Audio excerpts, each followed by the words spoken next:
अस्सलाम वालेकुम। अच्छा, इससे प्रीवियस वीडियो के अंदर मैं सेक्शन बी जो है उसके तमाम सवाल जो है आपको सॉल्व करवा चुकी हूँ। अब हम सेक्शन सी जो लॉन्ग डिटेल क्वेश्चंस का है वो करने जा रहे हैं और मैं इसके तमाम क्वेश्चंस आपको सॉल्व भी करूँगी और मेरी कोशिश होगी कि मैं आपको इनको एक्सप्लेन भी करूँ। ठीक है, तो इनका जो सबसे पहला क्वेश्चन है वो आपका है describe dynamic equilibrium with two examples. आपको डायनामिक इक्विलिब्रियम एक्सप्लेन करना है क्या होता है और इसकी 2 एग्जांपल्स भी देनी है। शॉर्ट क्वेश्चंस में भी डायनामिक इक्विलिब्रियम के बारे में पूछा गया है जिसके लिए मैं आपको समझा चुकी हूँ, लेकिन मैं अभी इसको दोबारा से काफ़ी डिटेल में आपको समझाऊंगी। देखें, सबसे पहले तो आपको रिएक्शन समझना होगा कि रिएक्शन किसे कहते हैं। रिएक्शंस के लिए आपको कुछ चीज़ें चाहिए होती हैं जो आपस में मिलती हैं और प्रोडक्ट बनाती हैं। जो चीज़ें आपस में मिलती हैं उनको कहते हैं रिएक्टेंट और रिएक्टेंट मिलके बनाते हैं प्रोडक्ट, और इस चीज़ को हम कहते हैं रिएक्शन। ठीक है। अच्छा, रिएक्शन अपनी डायनेमिक सिचुएशन में कब पहुंचता है, हमें ये समझना है कि रिएक्शन अपनी डायनेमिक सिचुएशन में कब पहुंचता है। फॉर एग्जांपल आप समझिए, फ़र्ज़ करें आपने जो है, अच्छा इससे पहले आपको मैं एक और चीज़ एक्सप्लेन करूँ। रिवर्सिबल रिएक्शन और इरिवर्सिबल रिएक्शन के बारे में भी मैं आपको पहले बता चुकी हूँ। मैं आपको शॉर्ट सी इसकी ब्रीफिंग देती हूँ। रिवर्सिबल रिएक्शंस वो होते हैं जिसमें जो है फॉरवर्ड रिएक्शन और रिवर्स रिएक्शन दोनों हो सके। फॉरवर्ड रिएक्शन और रिवर्स रिएक्शन दोनों हो सके का मतलब क्या है? मतलब आप जो है वो रिएक्टेंट से प्रोडक्ट बना सकते हैं और प्रोडक्ट से दोबारा रिएक्टेंट बना सकते हैं। ऐसी सिचुएशन को हम कहते हैं रिवर्सिबल रिएक्शंस। और ऐसे रिएक्शंस जिसके अंदर आप रिएक्टेंट को दोबारा प्रोडक्ट ना बना सकें तो वो होते हैं इरिवर्सिबल रिएक्शन। तो डायनेमिक इक्विलिब्रियम के लिए सबसे पहले ज़रूरी है कि रिवर्सिबल रिएक्शन हो। जैसे कि एग्जांपल दे रही हूँ मैं एक रिवर्सिबल रिएक्शन का, कि फॉर एग्जांपल वाटर है, आप वाटर से आइस बना सकते हैं और आइस से दोबारा वाटर बना सकते हैं, तो ये एक रिवर्सिबल रिएक्शन है। ठीक है जी। तो फ़र्ज़ करें मैं इसमें ये डाल देती हूँ, आपका रिएक्टेंट है ये वाटर है और आप उससे आइस क्रिएट कर रहे हैं। ठीक है। फॉर एग्जांपल स्टार्टिंग में आपका जो वाटर की क्वांटिटी है उसकी जो कंसंट्रेशन है वो 90% है और जो प्रोडक्ट आपने तैयार की है आइस वो 10% है। ठीक है।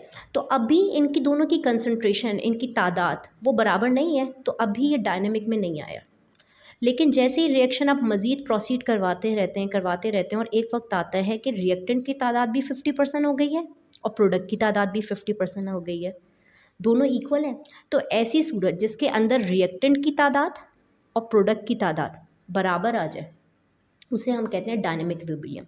अब इसमें क्या होता है, रिएक्शन तो आगे होता जाता है, जैसे आइस तो दोबारा बनती जाएगी, लेकिन उस सिचुएशन में, उस लम्हे में जब आप अपना रिएक्शन देखते हो तो आपको समझ ही नहीं आ रहा होता है कि रिएक्शन जो है वो फॉरवर्ड जा रहा है या वो रिवर्स जा रहा है। ठीक है, आपको समझ ही नहीं आ रहा होता कि रिएक्शन फॉरवर्ड जा रहा है, रिवर्स जा रहा है। वो एक डायनेमिक कंडीशन हो जाती है, क्योंकि देखिए दोनों ही बराबर नज़र आ रहे हैं। जैसे ये है, इसकी क्वांटिटी और इसकी क्वांटिटी आपको दोनों बराबर नज़र आ रही है। अब मैं आपसे पूछती हूँ कि बताइए रिएक्शन फॉरवर्ड जा रहा है, रिवर्स जा रहा है, तो आप नहीं बता सकते। हाँ, अगर रिएक्टेंट की क्वांटिटी ज़्यादा होती और प्रोडक्ट कम होता तो आप कहते कि ये फॉरवर्ड जा रहा है, या प्रोडक्ट ज़्यादा बन जाता और रिएक्टेंट कम रह जाता तो आप कहते कि रिएक्शन रिवर्स जा रहा है। रिवर्स जाके वो इक्विलिब्रियम कर सकता है। कि अब फ़र्ज़ करें कि आपका जो रिएक्टेंट है वो रह गया आपका 30% और जो प्रोडक्ट है वो 70% पे आ गया। तो अब मैं आपको पूछूं कि आपको डायनेमिक इक्विलिब्रियम लाने के लिए क्या करना होगा। आप कहेंगे मिस मुझे जो ये प्रोडक्ट ज़्यादा बन गया है इसको कम करना होगा, मुझे रिवर्स रिएक्शन निकालना होगा, तभी मैं जो है वो इसको इक्विलिब्रियम में ला सकता हूँ। तो आपको बहुत अच्छे से समझ आ गया कि डायनेमिक इक्विलिब्रियम क्या होता है। ठीक है, तो हम इस क्वेश्चन को मार्क कर लेते हैं। अच्छा, डायनेमिक इक्विलिब्रियम की जो डेफिनेशन है वो आपको बुक के पेज नंबर 3 के लास्ट पैराग्राफ में मिलेगी। अच्छा जी, तो बुक का पेज नंबर 3 का आप लास्ट पैराग्राफ देखें। आप इसको यहाँ से यहाँ तक मार्क कर लेंगे। ये डायनेमिक की जो है वो डेफिनेशन है और मैं आपको इसको एक्सप्लेन कर चुकी हूँ। मैं आपको एक दफ़ा फिर से पढ़ के बता देती हूँ। The reaction rate depend upon the concentration of reactant. कह रहा है रिएक्शन रेट जो है वो रिएक्टेंट की कंसनट्रेशन पे डिपेंड करता है। At the beginning the quantity of reactant is high and the rate of product formation is high. कह रहा है स्टार्टिंग में रिएक्टेंट भी ज़्यादा होगा तो प्रोडक्ट फॉर्मेशन भी ज़्यादा होगी। मतलब जब रिएक्टेंट ज़्यादा है तो वो जल्दी जल्दी ज़्यादा प्रोडक्ट बनाएगा। जैसे ही रिएक्टेंट जो है वो कम होता जाएगा तो प्रोडक्ट बनाने की स्पीड भी कम होती जाएगी। Okay, as a reactant amount decrease the rate of forward reaction also decrease. देखिए उन्होंने कहा कि जैसे ही रिएक्टेंट कम हो जाएगा तो जो फॉरवर्ड जाने की जो स्पीड है वो भी कम हो जाएगी। And at the rate of product formation decrease, और प्रोडक्ट बनने की भी तादाद कम हो जाएगी। आफ्टर अ सर्टेन टाइम, एक कुछ टाइम बाद क्या होगा, concentration of reactant and product become equal और कांस्टेंट, रिएक्टेंट और प्रोडक्ट की जो कंसंट्रेशन है वो बराबर हो जाएगी। जैसे ये भी 50% रह गई, ये भी 50% बराबर हो जाएगी, ठीक है। And this state is called dynamic equilibrium, और इसे हम डायनेमिक इक्विलिब्रियम कहते हैं। अच्छा, इसकी आपको 2 एग्जांपल्स पूछी गई हैं, तो इसकी एक एग्जांपल तो आपको इसके नेक्स्ट पेज पे ही, पेज नंबर 4 पे मिलेगी। सॉरी, ये मेरी बुक थोड़ी सी, अच्छा देखें, आप इसको मार्क कर लें, अगर आपको ठीक से नज़र आ रहा हो आप स्क्रीनशॉट ले लीजिए। ये जो आपका सेकंड पैराग्राफ है, इसकी सेकंड लाइन यहाँ पे एट द स्टार्ट, यहाँ से लेके इसको आपने मार्क करना है यहाँ तक, लास्ट पैराग्राफ की ये लाइन तक, ठीक है। और उसके बाद आप इसको यहाँ से लेके यहाँ तक मार्क करेंगे, ठीक है। ये आपकी एग्जाम्पल नंबर 1 हो गई, और साथ में आप इसकी ये इक्वेशन लिखेंगे। अब मैं आपको इसको एक्सप्लेन भी कर देती हूँ, देखिए क्या कह रहे हैं। अच्छा, इसको एग्जाम्पल को एक्सप्लेन करने से पहले मैं इसकी पिक्चर्स की मदद से आपको ये बताती हूँ कि इसमें क्या बात बताई गई है। देखिए, स्टार्टिंग में आपको एक जार दिखाया है जिसके अंदर इन्होंने जो है वो 2 चीज़ें पुट की हुई हैं। एक उन्होंने डाला हुआ है हाइड्रोजन, और एक डाला हुआ उन्होंने आयोडीन, और इसको डार्क पर्पल कलर से शो किया। अब सेकंड जार में वो बता रहे हैं कि ये दोनों जो हैं हाइड्रोजन और आयोडीन, ये मिलकर जो हैं वो हाइड्रोजन आयोडाइड बना रहे हैं, ठीक है। और इसका पर्पल भी लाइट होता जा रहा है, पर्पल कलर से लाइट होता जा रहा है, क्योंकि हाइड्रोजन आयोडाइड फॉर्म हो रहा है। अब ये ऐसी सिचुएशन है जिसके अंदर आपकी जो रिएक्टेंट हैं और जो प्रोडक्ट हैं उसकी तादाद सेम हो गई है। अच्छा, रिएक्शन डायनेमिक पे आकर रुकता नहीं है, रिएक्शन चलता रहता है, लेकिन फॉर द टाइम बीइंग आपको पता नहीं चलता कि फॉरवर्ड रिएक्शन हो रहा है या रिवर्स रिएक्शन हो रहा है। उसके बाद ये नेक्स्ट सिचुएशन दिखाई गई है जिसके अंदर आपका जो प्रोडक्ट है वो ज़्यादा बन चुका है, जो कि है आपका हाइड्रोजन आयोडाइड, वो ज़्यादा बन चुका है, और जो आपके रिएक्टेंट हैं हाइड्रोजन और आयोडीन वो कम रह गए, तो ये और लाइट पर्पल की तरफ चला गया। तो ये आपको एग्जाम्पल जो है उन्होंने शो भी की हुई है कि किस तरह से। हम इसको पढ़ते हैं।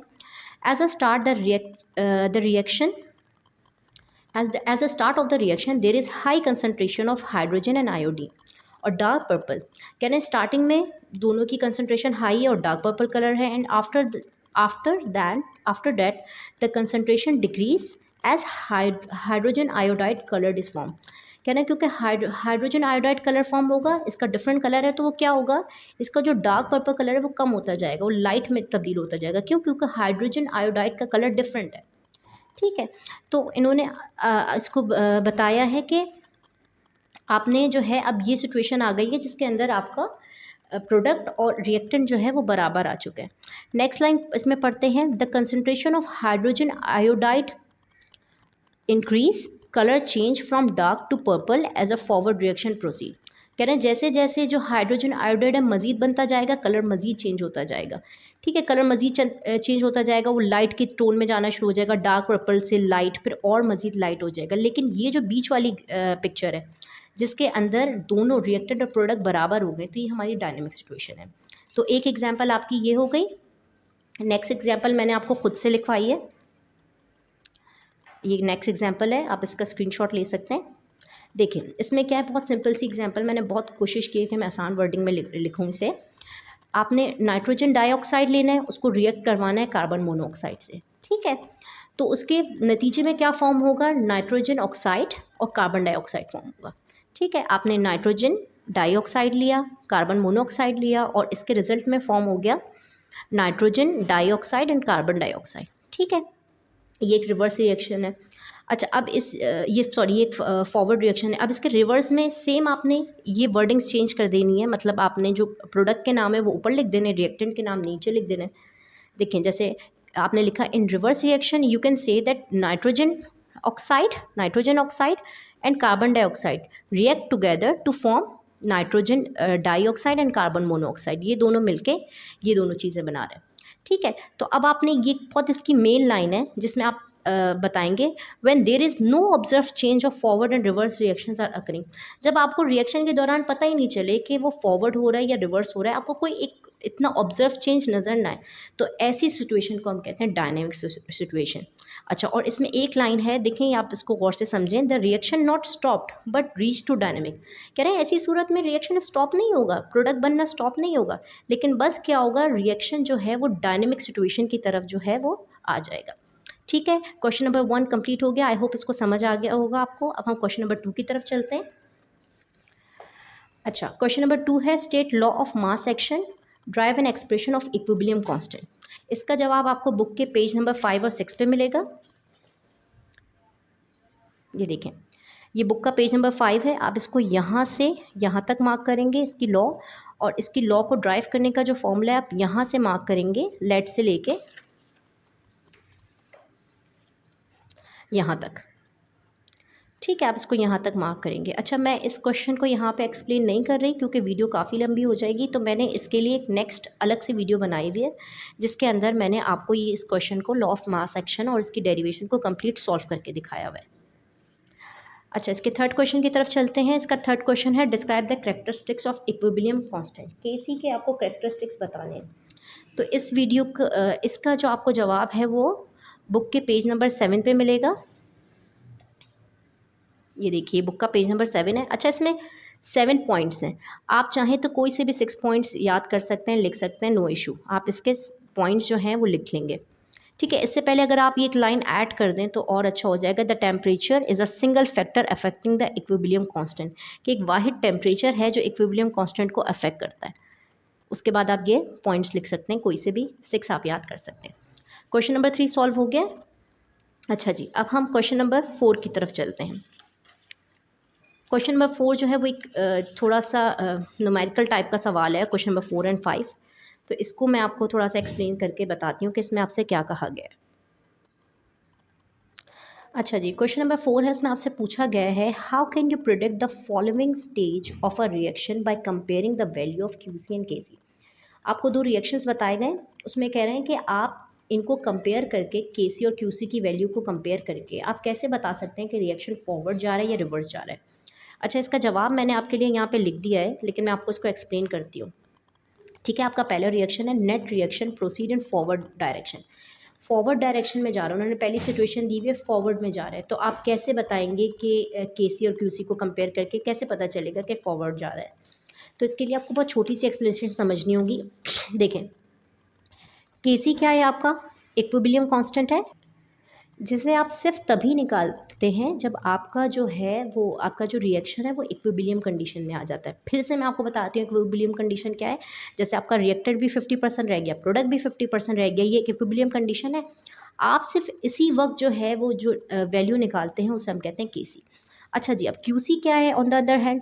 क्यूसी भी केसी की तरह ही निकाला जाता है, मतलब इनका फॉर्मूला बिल्कुल सेम है, लेकिन बस क्यूसी है क्या, क्यूसी आप रिएक्शन के दौरान किसी भी वक्त निकाल सकते हैं। जैसे रिएक्शन शुरू हुआ, आपको पता है 2 घंटे बाद इक्विलिब्रियम आना है कि 2 घंटे बाद ये दोनों 50-50% रह जाएंगे, लेकिन मैंने 10 मिनट बाद वैल्यू निकाल ली, मैंने 5 मिनट बाद वैल्यू निकाल ली, मैंने 1 घंटे बाद वैल्यू निकाल ली। ठीक है, मैंने 3 घंटे बाद, 4 घंटे बाद, मतलब किसी भी रिएक्शन के दौरान आपने वैल्यू निकाली। तो ऐसी वैल्यू जो आप रिएक्शन के दौरान कभी भी निकाल सकते हैं, उससे हम कहते हैं क्यूसी। ठीक है, अब फ़र्ज़ करें मैंने आपको बताया हुआ है कि 2 घंटे बाद आपका इक्विलिब्रियम आना है। अब मैंने 1 घंटे बाद वैल्यू निकाल ली क्यूसी की, तो अभी मेरी जो वैल्यू 1 घंटे बाद निकाली, तो इसका मतलब है आपका रिएक्टेंट की तादाद ज़्यादा होगी। ठीक है, अगर आपने 1 घंटे बाद ही निकाल ली तो इसका मतलब अभी रिएक्टेंट की तादाद ज़्यादा है, प्रोडक्ट की तादाद कम है। तो आप खुद ही बता सकते हैं कि हाँ, रिएक्शन को और फॉरवर्ड जाना पड़ेगा, और फॉरवर्ड जाना पड़ेगा ताकि और प्रोडक्ट बने और इक्विलिब्रियम आ जाए। ठीक है, तो अगर केसी की वैल्यू, अगर इसमें होता है अगर क्यूसी की वैल्यू जो है वो लेस देन केसी है, ठीक है, केसी की कोई भी वैल्यू है, अगर उसकी क्यूसी की वैल्यू उससे लेस देन है, तो रिएक्शन जो है आपको फॉरवर्ड चलाना पड़ेगा इक्विलिब्रियम लाने में। ठीक है, तो इन्होंने अब आपको ये बताया कि रिएक्शन फॉरवर्ड चल रहा है, तो आप खुद ही समझ जाएंगे इसका मतलब आपका क्यूसी जो है वो केसी से छोटा निकला है और आपको मज़ीद जो है वो प्रोडक्ट फॉर्म करना होगा ताकि आप इक्विलिब्रियम पॉइंट पहुँच जाएँ। ठीक है, अब वो नेक्स्ट पॉइंट में आपसे कहना है कि अगर रिवर्स रिएक्शन चल रहा है तो इसका मतलब है कि अब आपकी जो केसी की वैल्यू है ना वो ज़्यादा निकल आई है, क्यूसी की वैल्यू जो है ना वो केसी से ज़्यादा निकल आई है, अब ज़्यादा प्रोडक्ट बन चुका है। ठीक है, जैसे कि इसमें देखें, अब अगर आपका ज़्यादा प्रोडक्ट बन चुका है, जैसे आपका प्रोडक्ट जो है वो 70% बन चुका है। ठीक है, तो अब आपको दोबारा क्या करना होगा, अब आप पहचान जाएंगे कि रिवर्स रिएक्शन हो रहा होगा, तभी आप दोबारा से इक्विलिब्रियम में आ सकते हैं। ठीक है, तो जब आपकी क्यूसी की वैल्यू जो है वो केसी से ग्रेटर हो तो आपका रिवर्स रिएक्शन होगा, जब आपकी क्यूसी की वैल्यू लेस देन केसी हो तो आपका फॉरवर्ड रिएक्शन जा रहा होगा। ये सॉल्व हो गया, आपको समझ आ गया। आई होप ये आपको बहुत अच्छे से समझ आ गया होगा। ठीक है, अब क्वेश्चन नंबर 5 की तरफ बढ़ते हैं हम। क्वेश्चन नंबर 5 में जो है आपको कहा जा रहा है कि product which system at equilibrium will contain maximum amount of product and which system contain maximum amount of reactant। आपको बताना है कि आपको दो इक्वेशंस दी हुई हैं, ठीक है। मैंने इक्वेशंस यहाँ नीचे कॉपी की हुई हैं। आपको दो इक्वेशंस, एक ये दी हुई है, एक ये दी हुई है, ठीक है। और इनमें के सी की वैल्यू दी हुई है। आपको ये के सी की वैल्यू देख के आपको बताना है कि जो इसमें प्रोडक्ट की अमाउंट ज़्यादा है या रिएक्टेंट की अमाउंट ज़्यादा है, ठीक है। तो इसको समझते हैं ये सॉल्व कैसे होगा। मैंने एक जो है ए वाली अपनी कंडीशन उतार ली। इन्होंने एक आपको रिएक्शन दिया हुआ है, एक बैलेंस रिएक्शन है अगर आप इसको चेक करें तो, और उसमें आपको के सी की वैल्यू दे दी है 3.1 मल्टीप्लाई बाय 10⁻⁻8, ठीक है। तो अब आपको बताना है कि इसमें प्रोडक्ट की तादाद ज़्यादा है कि रिएक्टेंट की। तो आप कैसे बताएंगे?